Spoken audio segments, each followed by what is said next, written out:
Undercover Carson, secret agent.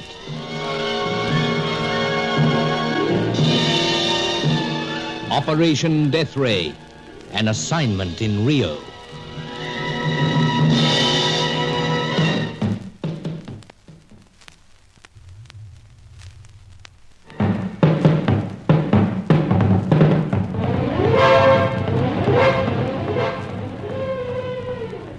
Charco was one of the 6 scientists who had come to South America with the death ray secret, and he seemed to have had marked success in gathering the information. He had only to get what the mysterious Cossack knew, and then it seemed he could assemble this ghastly weapon. But to us, Charco remained a shadow, a voice. However, it seemed that he'd been following Sally Bruin, and things looked very grim and lively when Sally phoned Sir Giles to say that he was lurking close at hand once again. She was suddenly terrified, saying that he was coming over to her when the line went dead. Moments later, I was out of the Davenport apartment and on my way to a cafe in Rua de Gloria. Sally was there at a corner table, alone and frightened.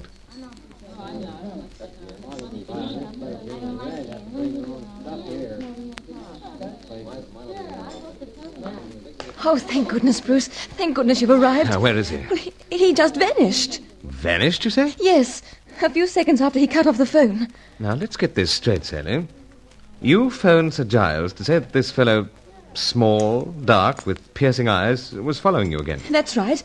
And I said that he was coming over to me. Next thing, I was cut off.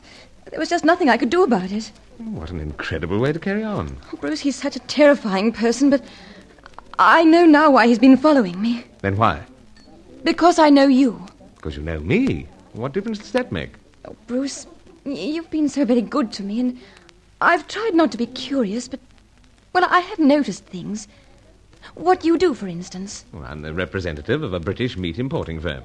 Nothing more. I know that, and yet... And yet what?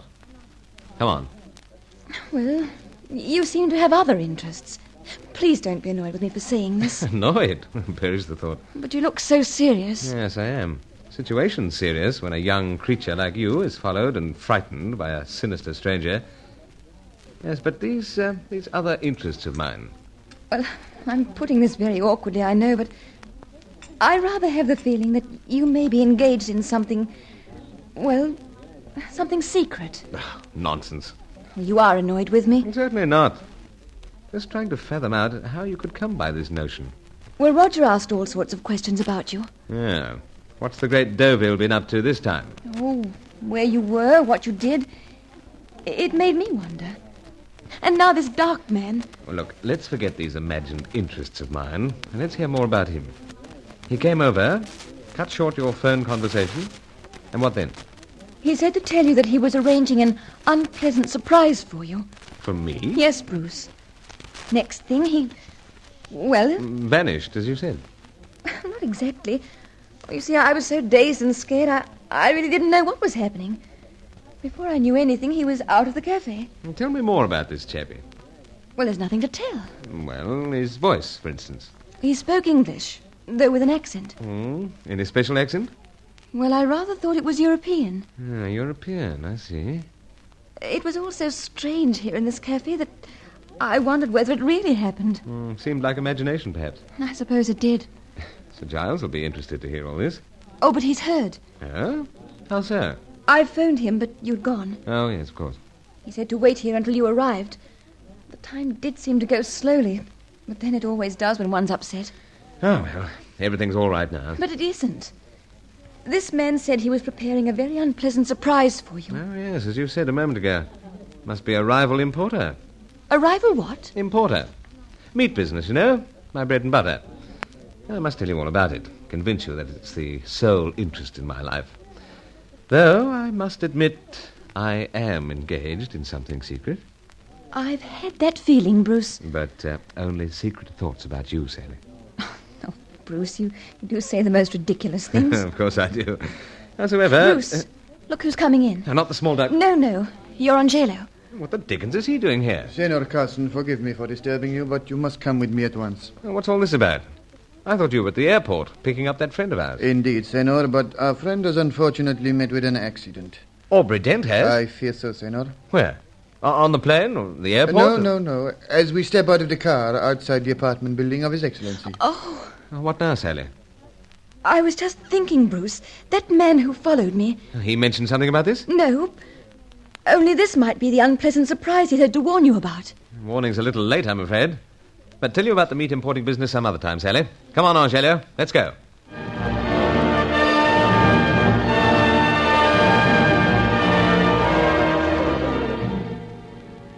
As the Davenport Rolls took us through the crowded Rio streets, the wide boulevards, I didn't have time to ponder on the problem of young Sally Bruin. Major Aubrey Dent was bringing us information vital to our search. Someone, possibly Charco, had made a desperate effort to put him out of the way. As Angelo kept saying when we were back at the apartment ourselves. Senor Excellency, Senor Major Dent, step out of the car, and the next moment he slowly crumpled to the ground. You didn't hear the shot? No, nothing, Senor. Not even the whisper of a bullet. Whoever did this was using a silencer, no doubt. So, Sir Giles. But what's the verdict? Well, Carson, we have the benefit of our medical friend once again. He says he'd be much happier if poor Dent was in a hospital. That doesn't suit us, though. It certainly does not. Besides some unwelcome publicity, there's every chance that our rival, whoever he or she might be on this occasion, will finish the job. Poor old Dent, the bullet grazed his temple and cut quite a deep furrow. And he's out to it? Oh, yes, the doctor gave him an injection of some sort. It'll be a matter of hours before he's in any fit condition to impart any information he has. Yes, and apparently someone's pretty worried as to what that information might be. Exceedingly concerned. Excellency, as I drove with Senor Dent from the airport, he asked many questions of me. About the photographs, for instance. Oh, the photographs of the feminine opposition. Faye, Sally, and Helena Jansen, so forth. I see. But he received them, of course. Oh, indeed, Excellency. But he said to me that they proved of great value. Ah, he did, bejokes. And he inquired of me what part I played in the securing of them. Oh, so that's how it came up. And might I say, Senor Carson, that on this occasion I give full credit to your pipe. Oh, yes, a miniature camera. Must you drag out another pipe, Carson? Oh, this one's perfectly harmless. That fierce-looking object again? Oh, you've seen my Cyclops camera before, haven't you? Yes, of course. But why the deuce are you carrying it around now? Why? Mr. Giles, when I went out to that cafe, I thought there was a chance of meeting Charco. A chance of getting a photo of him. Oh, I get it.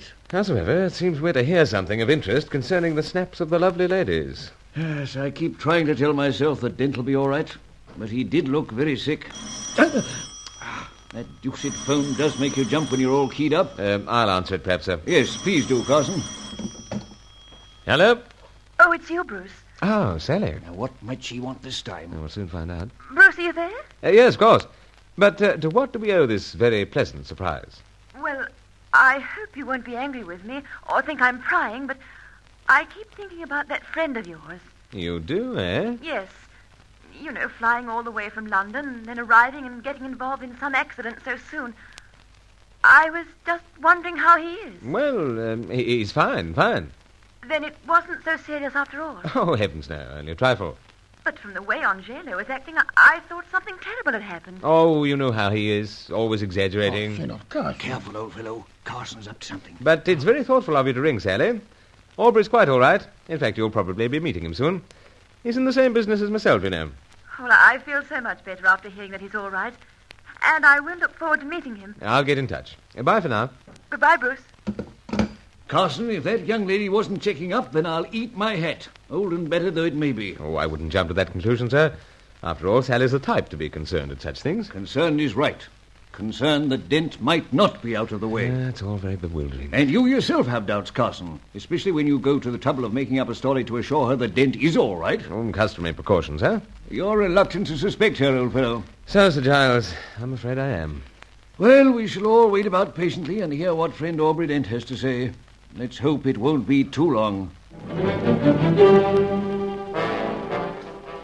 It was the following morning before Aubrey was in a fit state to sit up and talk. He was cheerful in spite of all that he'd been through, though very grim when we got down to business. He began by checking through the story that we'd sent to London on Sally Bruin, the story of how she had come to be in South America. Bruin was her father, she claims. Yes, that's right, Aubrey. Met her mother when he was studying in England. Sally was taken to Europe as a babe, but the strange surroundings didn't suit her mother, and so the marriage more or less broke up. And wasn't there something about Bruin being obsessed with his work? Yes, sir. That contributed largely to the rift. But the years passed. When the Second World War came, Bruin remained in Europe, then joined the band of scientists who escaped to this part of the world. And then Bruin started to think about this daughter of his. So, he made inquiries through some agent. Sally was located, told the whole story, then joined her father out here. And you found her in some ancient ruins deep in the jungle. That's it. More or less surrounded by hostile savages, and with Bruin himself dying a lingering death. Did it ever occur to you that she may have been planted there? Planted, you say? That's what I say, cousin. That very thought has crossed my mind many a time. Oh, but how could she have been planted? For instance, there was a deep bond of affection between father and daughter. All right, then. But how was Bruin to know whether she really was his daughter or somebody else? Exactly. Oh, but why go to such incredible lengths to plant her, as you said? Wouldn't it be a very convenient way of having someone to keep a check on you? After all, she knows practically everything you do. Look, Aubrey, is this just mere conjecture? No, Carson. Not, eh? With the photograph as a start, we made a check. We located a Sally Bruin, a rather plain miss, quite innocent of where her father might be, what part he might have taken in this grim affair. Then our Sally's not Sally Bruin. She is not. In fact, she's quite a girl. This is all very difficult to believe. She was an actress, Melinda Cohen. Actress? And a very good one, if I might say so. Good in her present role, perhaps, but frustrated, embittered by her failure in the theatrical world. That is why she fell so easily into this role. All right, then. Who does she represent? The freelancers? The Continental Power? Neither. Some other power, perhaps? I suppose we might well describe him as a power. You see, Carson, from what we've been able to unearth, she was recruited by Charco himself.